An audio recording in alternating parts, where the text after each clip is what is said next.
นี่คือระหว่างทางเอ้าคือว่าเห็ดแบบนี้แหละคือบ่แบบผู้ชายซักแล้วผู้หญิงอันนั้นยอดนะ นี่วิธีซักเข้าให้เด้อทุกคนเด้อระหว่างทางก็เจ้าจะเอาเสียมไผเสียมมันเอาแห้งกันได้รับจ้างอันนี้นะนี่ทางนี้คือบ่าวทางนี้เอาแห้งกันเนาะโอ้คนบ่ตกทุกคนก็เจ้าเลยเอาเสียมคันฝนตกแล้วเอารวนเนาะ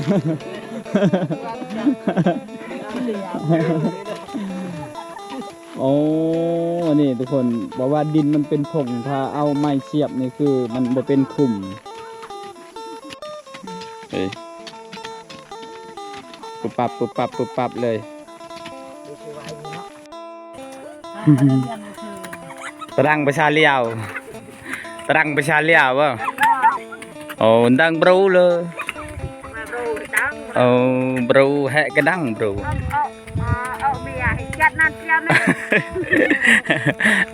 คนบ่ตกคนว่าเอาเชียมเอาดัง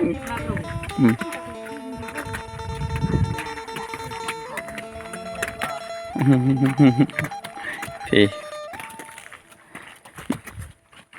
6 8 พรี11 คนอันนี้วีเละอันนี้เวียร่องร่องคือปะตะเนี่ยปะไหนปะตะใส่ปะไหนอ๋อโอ้อันนี้พุ่นแล้วทุกคนเลยบานแกงเอาล่องพุ่นเดินนี่นะก็จะมาซื้อดินอยู่พี่มาเห็ดชวนอนาคาว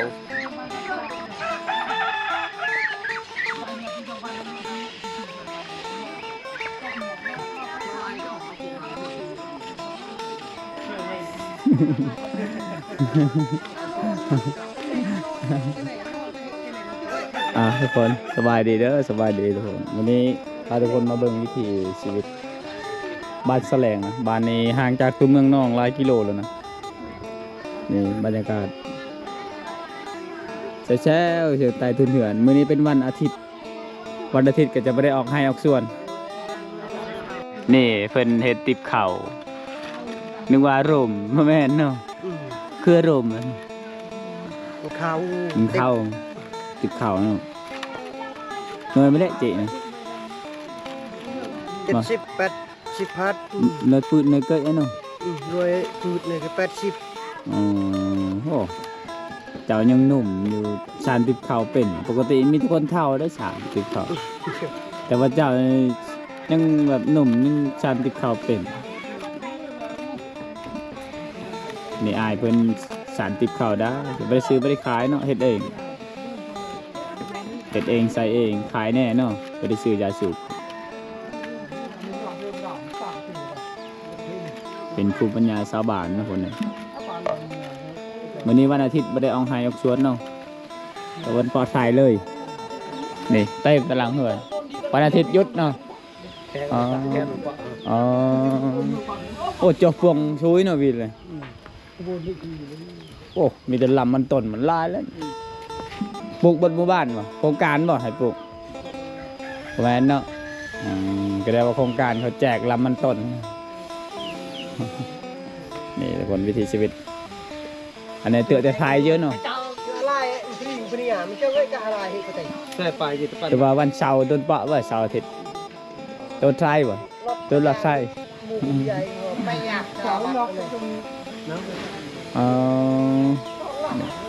บ้านนี้ขอบใจบ้านนี้ไล่ราคาเติบทุกคนน่าจะเกือบ60หรือว่า80เลยบรรยากาศแบบโบราณนะเห็ดกระบุงเห็ดกระตะกานี่พอเพิ่นสารติบเข่าสบายดีพะตาลอารมณ์ตาลอารมณ์ตาลข้าวดอยตาลข้าวดอยนี่พอเพิ่นสารจัดตอกเห็ดติบเข่าไม่ช่างอันนี้นะไม่พุ่งมันบ่ง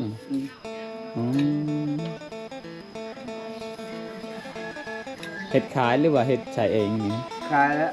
ขายเนาะโอ้ขายหน่วยเท่าไหร่ เส้นหนึง หน่วยละแสนเนาะ คันว่าใหญ่ก็เส้นหนึงกันน้อยก็ว่า80 70 โอ้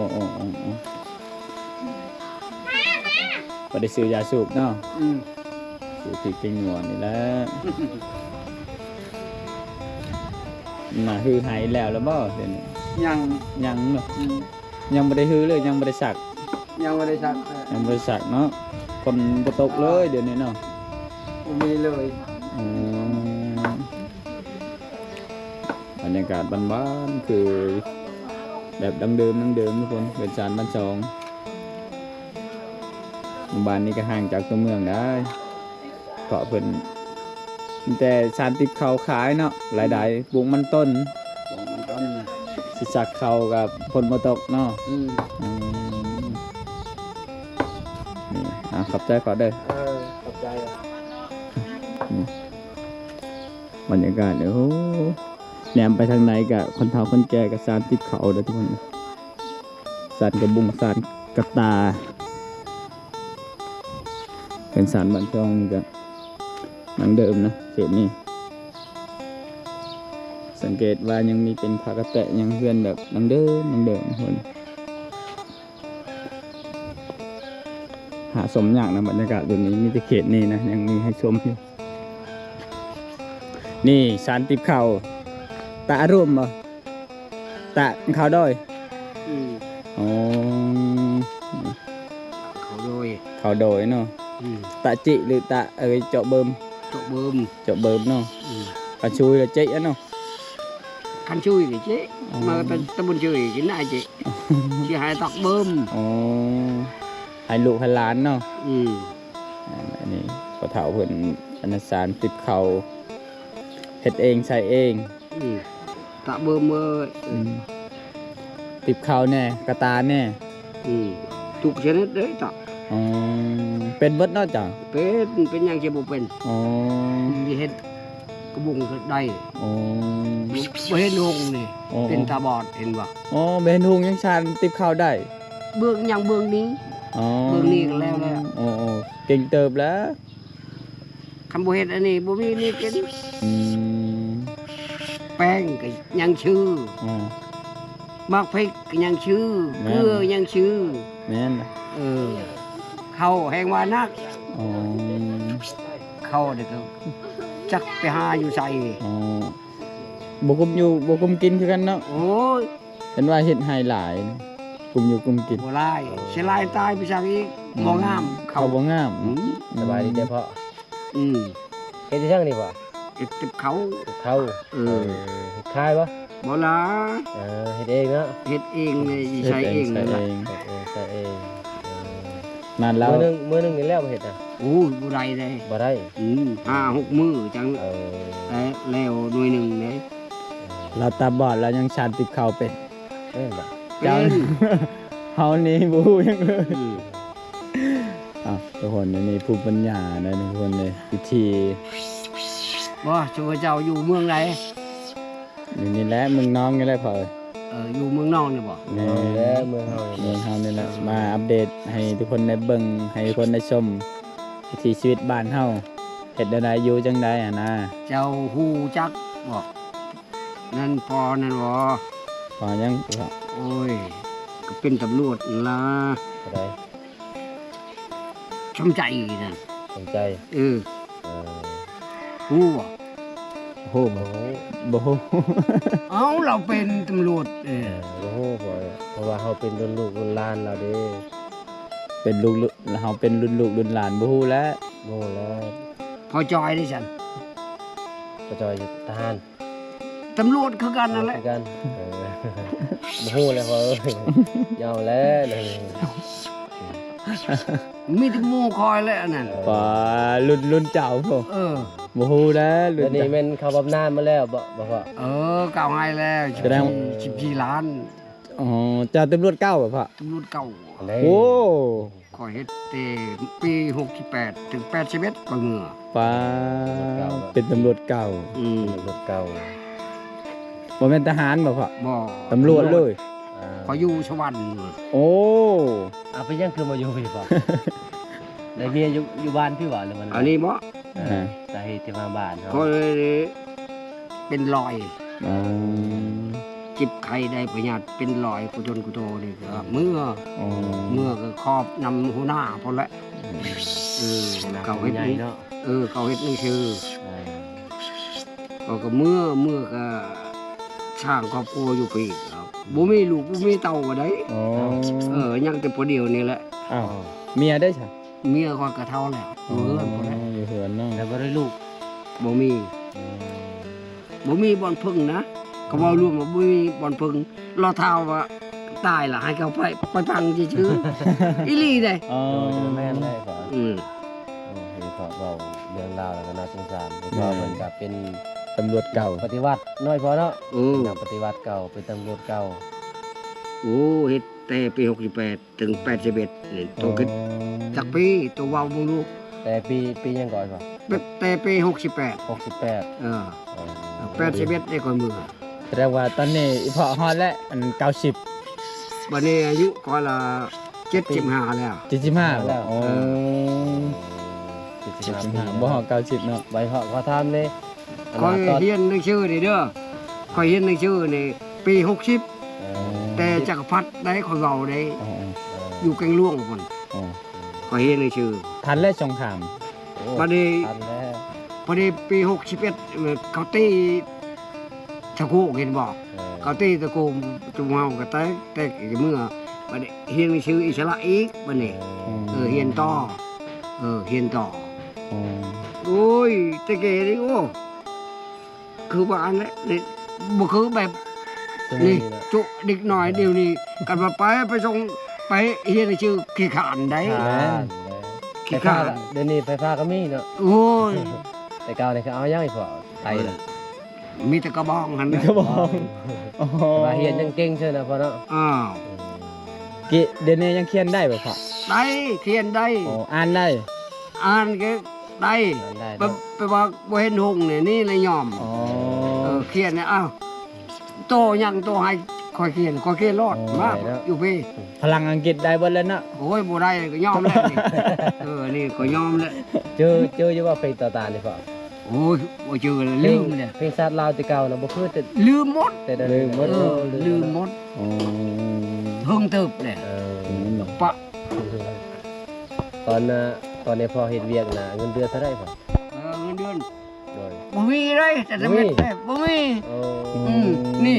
ยาชูบนี่เขาจ่ายเดือนหนึ่งผู้หนึ่ง5 ใบ ไม่ไหว 5 ใบยานั้นบ่แม่นยาเช่นบ่แม่นยาใบเด้ โอ้ เขาจ่ายชูบอยู่กรุงป่าตะกี้นี่ โดดโดด ทุกได้ โอ้ มันมันง่ายเลย โดดโดด ทุกจนจะได้เลย แม่น กินข้าวกินกับกะปิอันนั้นแหละ โอ้โห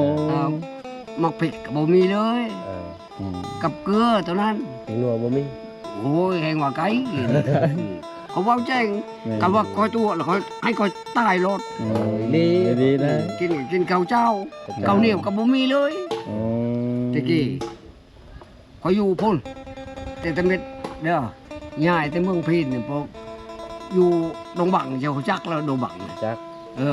อยู่นานแล้ว ติดกับสีน้ำมูกนะ กายเชตมวก สีน้ำมูก ประเดี๋ยว นี่คือบรรยากาศทุกคนบ้านนะ15 ได้ง่ายนี่กับอีพอเพิ่นสันติเขาเป็นนักรบสมัยก่อนพาทุกคนเลาะชมบรรยากาศวิถีชีวิต ตอนเล็กๆตอนนี้ก็บ่าย3แล้วทุกคนนะร้านเรา บันชวนเนอะ ตราอุ้ยอ๋อตะวันลอดสายเนาะเป็นไงเนี่ยอ๋อตราเด้อ จ้ะจูจะใช่ก็ไปวันอาทิตย์หยุด อ๋อตะกัดหยุดเนาะอ๋อนี่แม่เพิ่นพาฟืน เอาเถอะแต่ไทยเดียวอุ้ยนี่อืม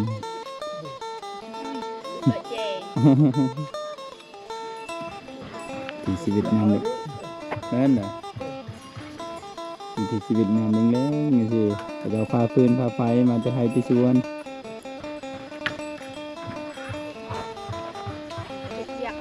อืม อันนี้มาแบบแปลกๆทุกคน แต่ว่าไปเห็นบ่สายไฟลุงตุงลิงติงเนี่ย ก็คือได้หน่วยเดียวบนหมู่บ้านใส่ก็คือแต่ว่าใส่นี่ได้หน่วยเดียวแต่ว่าไฟในไฟมันได้นี่ผู้ใดใส่ได้ก็ทอดเอาแบบนี้เห็นบ่ได้ไฟได้มันนี่เห็นว่าใส่ถ้าผู้ใดอยากเอามาใส่แล้วก็มาเสียบเอาทอน้ำคือกันนี่ก็จะพังลงดินได้ขุดเกินไฟเกินมัน แต่ว่าไม่ใส่ได้อันเดียวกันสายไฟก็เต็มนี่เลยแบบนี้ไฟของมันได้นี่นะบอใส่งงแล้วตอนแรกคิดว่าเขาบอกว่าได้นะได้หน่วยเดียวแต่ว่าไฟในใส่ไฟแทนมันก็คือผู้ใดอยากใช้ก็คือซื้อสายแล้วก็มาห้อยปะไว้นี้เปลี่ยนกันเสียบทุกคนหลังจากแต่อันนี้ก็จะต่อแล้วนี่เห็นบ่เป็นยามแล้วหลังจากกูนี่เต็มแล้วก็ทอดออกอันนี้ผู้ใดจะมาใช้ก็เอาทอดนี่มาเสียบอีกแล้วก็ไฟกับใส่ไฟเฮือนมันได้โอ้เด็กการทุกคนเลยอ้าว อีแม่เพิ่นนึ่งข้าวบ่แม่ล้างถ้วยเนาะเห็นนึ่งข้าวเป่าไฟตาแดงๆตาดาอุ้ยฝ่าฟืน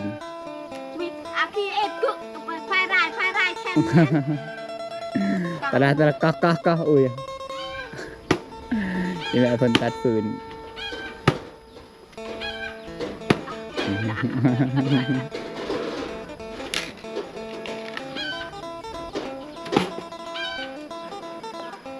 วิถีชีวิตยามแรงๆทุกคนในเขตชนบทฝ่าฟืนฝ่าไฟนึ่งข้าวเนาะโอ้กากโมรัฐบาลบ้าเนาะจะพาโอ้จะพาบ่มีไฟนึ่งข้าวให้แล้วนี่ เทแล้วจูแล้ว อ๋อ โอยจ้าแล้ว โอ้นี่ก็จะนี่จะเป็นจุดต่ำเข่าจังใส่ขกแบบดังเดิมนะเพิ่นขกใหม่ เราตัดแต่ข้าว อ๋อบ่มีลูกสาวบ่มีลูกสะใภ้เห็นบ่ขกต่ำเข่าเป็นสายมันสองเห็นนี่ดังเดิมนะนี่จุดอันนี้กัลปวงมันสับปะหลังกระเจ้าจนจะก้นนำไปขายเลยห้ากระปุก ห้ากระปุกเนาะปลูกน้ำลังขายน้ำลังแล้วไปปลูกก้อนได้ขายก้อนมัน นางกลมเด็กจิกมานางนี่มาเป็นหวังหวังเต้ตะเบาดอกกลมเจ้า มันต้น